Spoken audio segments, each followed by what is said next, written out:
pain problem in heel strike running is persistent lower leg cramps or throbbing that radiates throughout the lower leg but goes away as soon as you stop running. There's strong evidence, which I'll talk more specifically about in just a moment, showing that the radiating lower leg cramps in heel strike running is often induced by the fact that there's just more all-around force components in heel strike running as compared with forefoot strike running, and the opposing forces generated in heel strike running also produces increases in compressive loading and tibial or shin shock on the lower leg. These resultant forces correspond to the mass of the body having to make a longer travel to initial foot strike position, which causes an extended brake force period at touchdown, meaning the mass of the body is coming to a crashing halt for a prolonged period of time, which can certainly be very straining on the lower leg and can be taxing on the lower leg as well, because there may now be a greater response of the muscles in the lower leg to attenuate the higher levels of impact stress. The other concern is often that at heel strike and heel strike running, the knee is often fully unbent and hyperextended, which causes the knee to lack flexion that's essential to help absorb impact at initial strike. It's for all these reasons impact is consistently produced in larger amounts in heel strike running,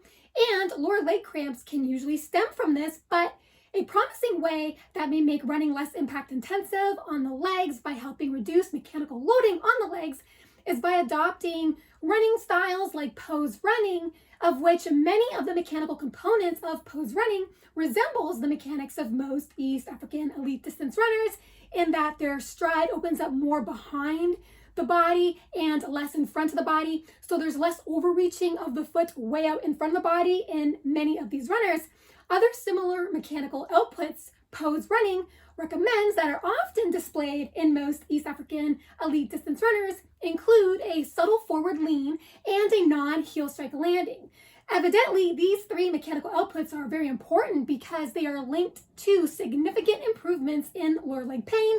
And in recent years, there have been a few compelling studies revealing that the widespread muscle throbbing pain linked to heel strike running may be fully resolved with pose running. In fact, a 2012 study in the American Journal of Sports Medicine, which is linked down below this video in the description box, found that heel strike runners who chronically suffered lower leg pain when running, when they adopted the pose running technique by implementing a non-heel strike landing,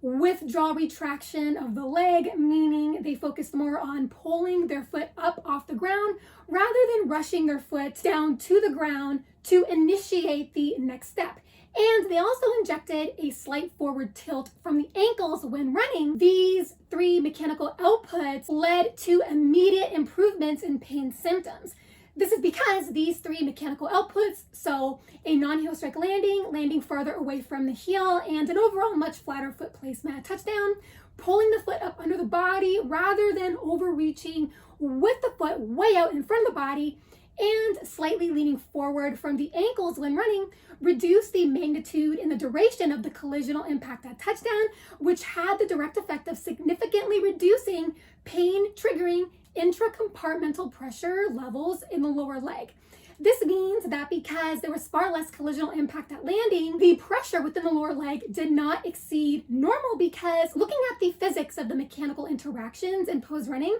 it improves the foot's positioning relative to the body's mass at touchdown, which reduce deceleration time. So there's less time that the body spends braking and coming to a crashing halt with the foot at landing. This can allow the body to accelerate more smoothly with the ground with less jarring force, which can easily ease strain off the leg. Another optimistic finding from the study was that the pose running intervention improved run performance, such that 2 mile run times were significantly faster as compared with the pre-intervention values, and even better, running distance increased by 300%. Also, 2 participants even went on to complete 2 full half marathons shortly after. Now, although there are, of course, a mix of factors that contribute to lower leg pain when running, running form is a hugely significant factor, because there's clear evidence showing that when it comes to alleviating lower leg pain when running, there are specific mechanics involved in reducing the risk factors, like preventing intramuscular lower leg pressure from rising to pain-inducing levels via reducing the brake force duration period, which is strongly influenced by foot strike pattern. However, these findings also teach us that a non-heel strike landing pattern is not the only mechanical action in play when it comes to helping safeguard the leg. The other chief mechanical components to make your non-heel strike landing more effective are how you position your upper body and how you swing your legs when running, such that slightly leaning forward from the ankles, coupled with avoiding overreaching with your foot at each step, and instead pull the foot up, are factors proven to lead to better outcomes and bringing more of a full resolve to lower leg cramps when running. To that end, I posted a link to pose running, as well as to some of the videos on how to lean from the ankles and what a non-heel strike landing looks like. I hope you've enjoyed this video. If you did, feel free to hit the thumbs up button, as well as the subscribe button if you haven't already, where you will stay more informed